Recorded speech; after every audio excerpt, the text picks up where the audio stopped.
Hola, ¿qué tal? Pues como cada semana nos saludamos, sean todos ustedes bienvenidos a esta transmisión de este maravilloso podcast denominado El viaje del líder. Les doy una cordial bienvenida.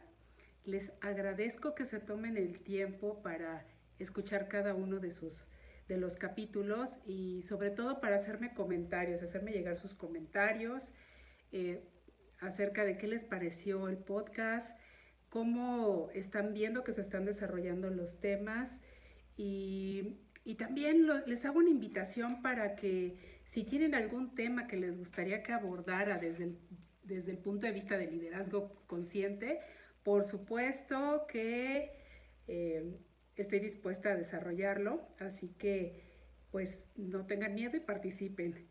Eh, Hoy quiero hablarles de un tema fundamental, un tema que incluso a mí me cambió la vida hace ya algunos años, porque cuando yo lo conocí me hizo sentido muchas cosas que estaba yo viviendo en mi vida o que había vivido y que incluso estoy viviendo. Entonces es muy importante que tomemos conciencia de esta parte que tanto nos afecta.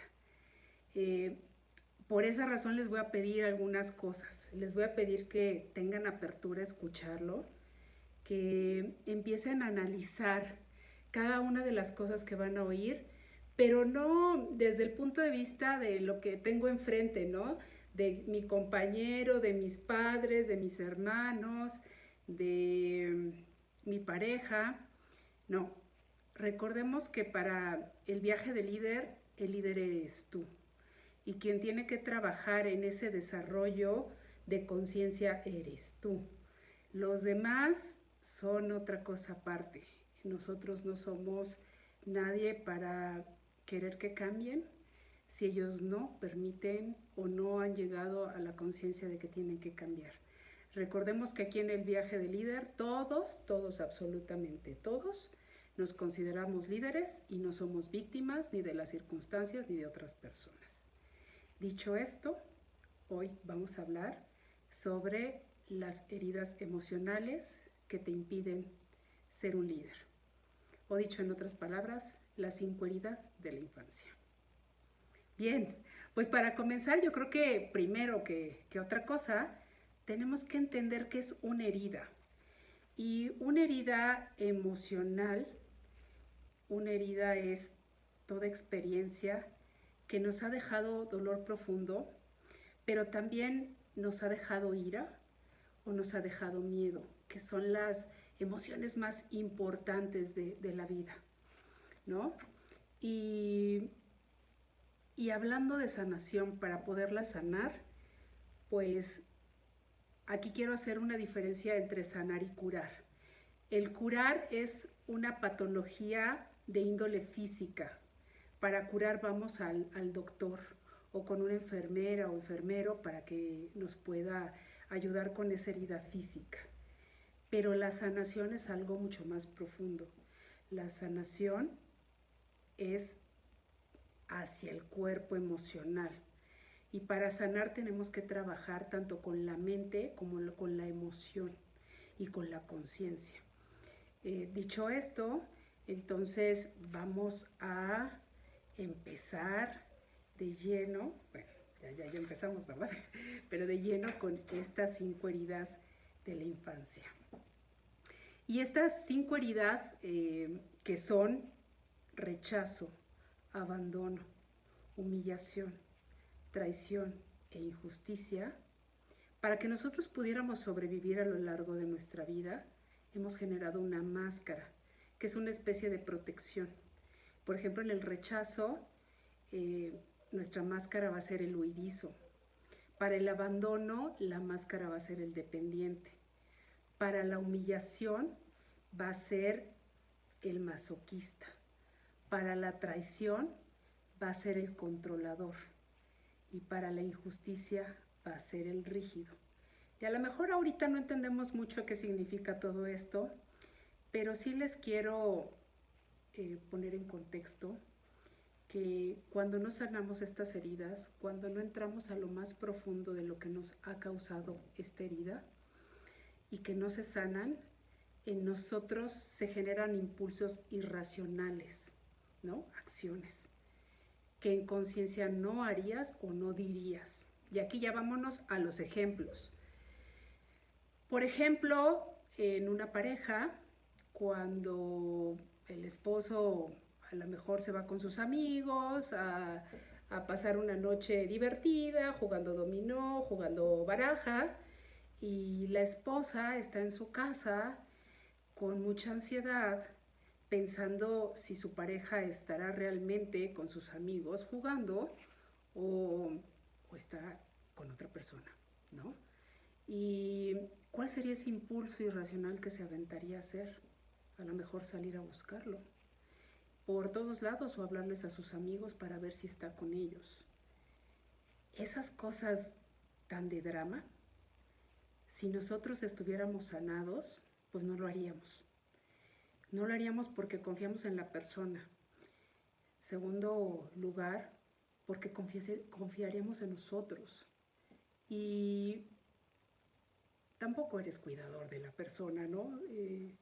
Yo creo que una relación se debe de basar en la confianza, entre otras cosas, claro está, pero pues imagínense, ¿no? Llegar a esos extremos de irlo a buscar o de hablarle a sus amigos para ver si está con la persona.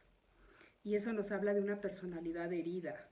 Y esto no quiere decir que la persona, o en este caso la mujer, tenga algo malo, sino simplemente es una herida que ella interpretó de niña. Porque esto es bien claro, se les dice heridas de la infancia porque son cosas que interpretamos.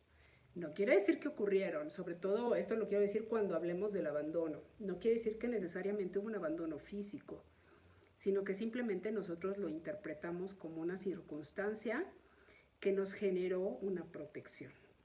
Y hablando de protecciones, por ejemplo, ¿qué les puedo decir respecto de las protecciones? Aquí ya me voy a ventilar yo, ya voy a hablar de mí. Yo durante toda mi vida recuerdo haber estado a dieta, recuerdo haber siempre percibido o tenido ese profundo miedo de subir de peso y pues la verdad es que sí he estado un poquito más llenita, más gordita y recuerdo que hice todas las dietas que me recomendaban, todas esas dietas que salían de moda y yo no entendía por qué razón no podía bajar de peso, ¿no? Yo pensé en determinados momentos, en esos sube y baja emocionales, yo pensé que así era mi cuerpo y yo lo rechazaba de forma constante. Pero cuando llego a conocer estas heridas de la infancia, es cuando de forma consciente entiendo una frase que se me dijo durante muchos años y que yo no la comprendía del todo, no la había hecho consciente. Y que es prácticamente el hecho de, si quieres cambiar tu vida, trabaja en ti. Y yo decía, pues sí, trabajo en mí, me cuido, hago tal dieta, me arreglo el cabello, me maquillo, pues sí, me cuido, ¿no? Pero lo que yo no entendía o lo que no comprendía en ese momento es que el cuidado no es de afuera hacia adentro, es al revés, es de adentro hacia afuera. Y cuando trabajas en tu interior, cuando trabajas en tu aceptación y cuando eres compasiva, compasivo contigo mismo, el reflejo se da hacia afuera. Así que mucho de mi cambio físico y que ahora ya tengo, se debió precisamente a ese trabajo interno, a ese atravesar para aceptarme tal y como yo era, para quererme y para procurar un cuidado hacia mí. Y eso, señores, me cambió la vida. Bien, pues vamos a hablar de la herida de rechazo. La herida de rechazo, como su nombre lo dice, es el rechazarse a uno mismo, el no aceptarse.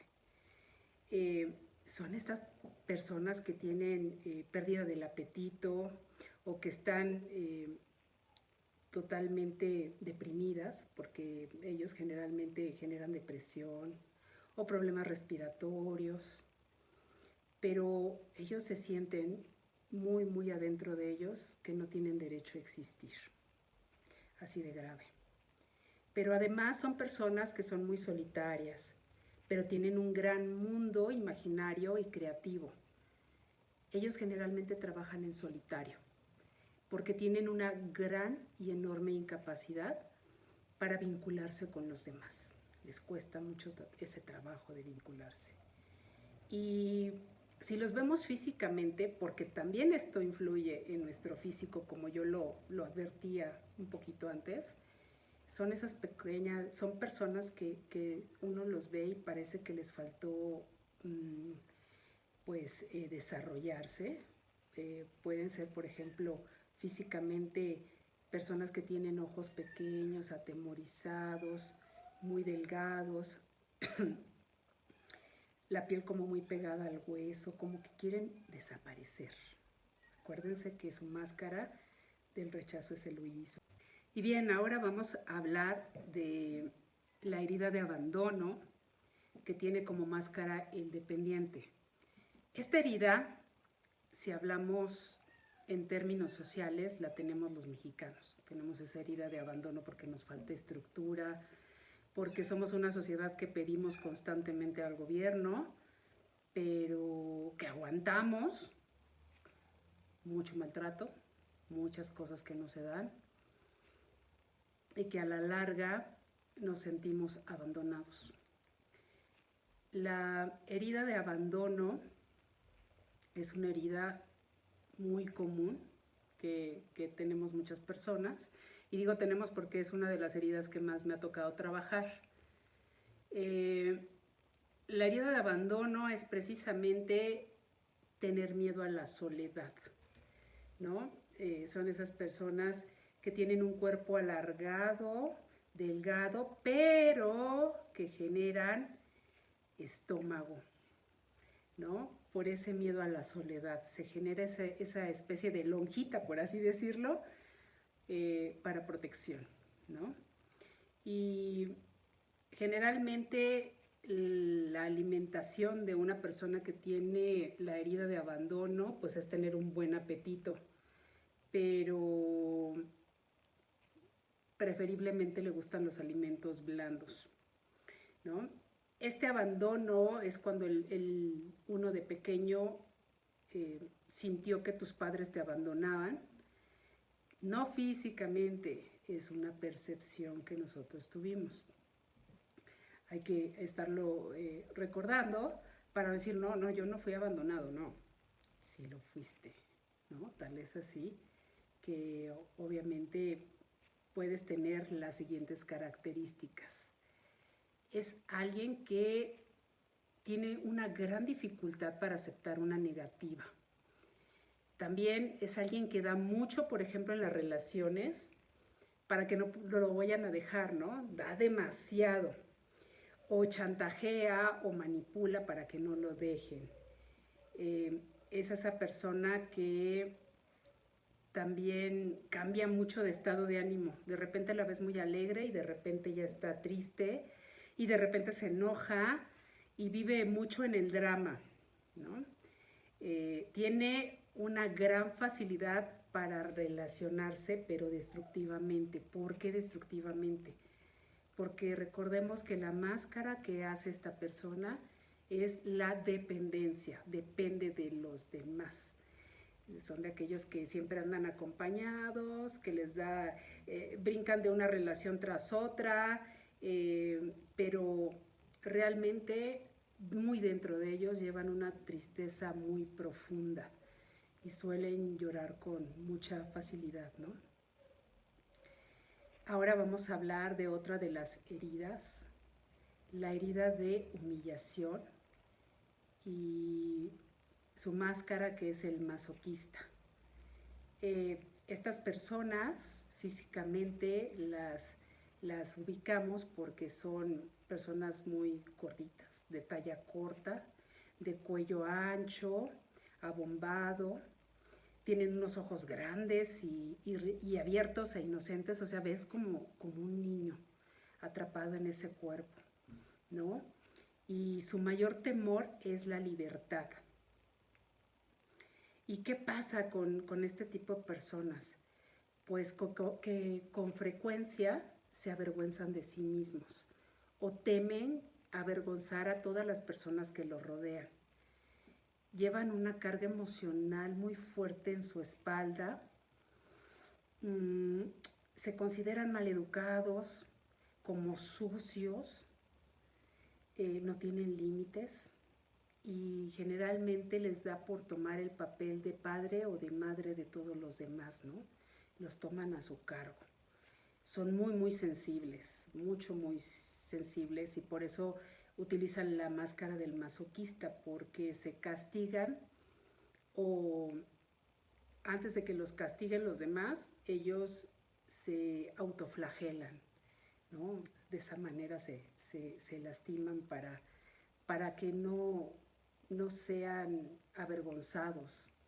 Generalmente este tipo de personas que tienen esta huella vivieron un abuso sexual de pequeños, ¿no? Y entonces por esas razones su desprecio a sí mismos o a su cuerpo. Vamos a hablar de la cuarta herida, que es la herida de traición. Y aquí la máscara es la del controlador. En la herida de traición se genera porque tú sentiste que alguien de tu familia te traicionó. Generalmente la mujer lo siente con quien es su padre y los hombres con quien es su madre. Físicamente, ¿cómo son estas personas? Pues son los clásicos cuerpos que vemos de gimnasio, donde se exhibe mucha fuerza y poder, donde existe una gran composición muscular o que están muy bien formados, tienen una mirada bastante seductora, pero su mayor miedo y su mayor temor es a confiar. No confían en nadie, ni siquiera en ellos mismos. ¿Cómo es su comportamiento normalmente de estas personas? Pues se cree responsable y muy fuerte, se cree especial y sumamente importante. Son esas personas que prometen mucho y que no cumplen, ¿no? Que mienten fácilmente y son esos grandes vendedores de expectativas. Te venden que vas a ser la reina de su vida, el rey de su vida, y que contigo quiere hacer miles y miles de cosas y a la mera hora no cumple absolutamente nada. Es alguien que tiene mucha facilidad de palabra, pero en los hechos no coincide todo lo que te dice. Pero además es alguien que es muy impaciente y muy intolerante. Esta herida es de las heridas que más daño hace a los demás. Y recordemos que la persona cuando actúa de esta forma no es consciente de la situación. Lo hace para sobrevivir a todo lo que vivió de pequeño o a lo que interpretó que vivió de pequeño o a alguna infidelidad o a alguien que lo traicionó en el transcurso de su vida. Entonces, pues así es como la vive alguien.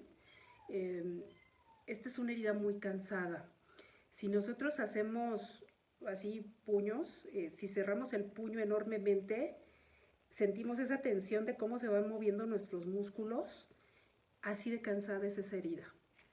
Así se sienten las personas. De hecho, casi no duermen. Son personas que están a la expectativa, porque como ya lo dijimos, pues su mayor miedo es a que los traicionen. Entonces son personas que son muy hábiles, detectan todos los movimientos, te están checando constantemente.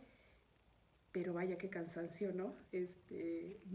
Bastante cansancio. Bien, pues sigamos con el tema de la herida de la infancia, de la injusticia. La injusticia, cuya máscara es el rígido. detrás de esta máscara vemos a estas personas que caminan derechitos, que no se encorvan, que tienen reglas muy claras y pues no se salen de ellas. Su mayor temor es a la frivolidad, a la frialdad, perdón, a la frialdad. Ese es el mayor temor que ellos tienen. Por eso son personas no se relacionan profundamente, son personas muy frías, pero son grandes perfeccionistas. Son de aquellos que cada rato cruzan sus manos, son demasiado optimistas, pero también tienen una enorme dificultad para pedir ayuda. No les gusta pedir ayuda. No admiten que tienen problemas. Hacen todo lo que sea necesario para que nadie se dé cuenta que tienen problemas, ¿no? Pues así a grandes rasgos les puedo decir que estas son las heridas de la infancia. Yo les invito a que exploren un poco más de este tema, porque creo que aquí está la clave para cambiar nuestra vida. Porque yo les puedo decir que cuando empecé a sanar mis heridas de la infancia, no solo implicaba reconocer que nadie me había hecho daño de manera consciente, sino, por ejemplo, nuestros padres nos dieron todo lo que nos han dado desde su nivel de conciencia, desde lo que para ellos era lo mejor para nosotros, sus hijos, o las demás personas. Y que además las personas no te pueden brindar aquello que no tienen o que no conocen. Y reconocer todo esto que les acabo de decir fue el primer paso para romper una cadena de sufrimiento, porque normalmente nos vivimos la vida desde el lado de la víctima. Vivimos la vida desde el lado de me hicieron, la circunstancia, he tenido mala suerte, es que Dios no me quiere, cuando en realidad la llave del éxito, el cambio, sí está en nosotros.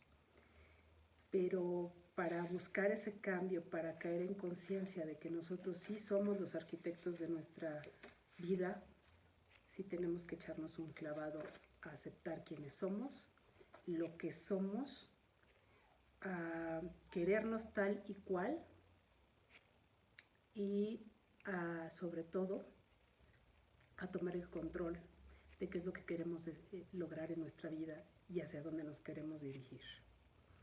Bueno, pues hasta aquí el tema del día de hoy. Les digo que sí está muy interesante.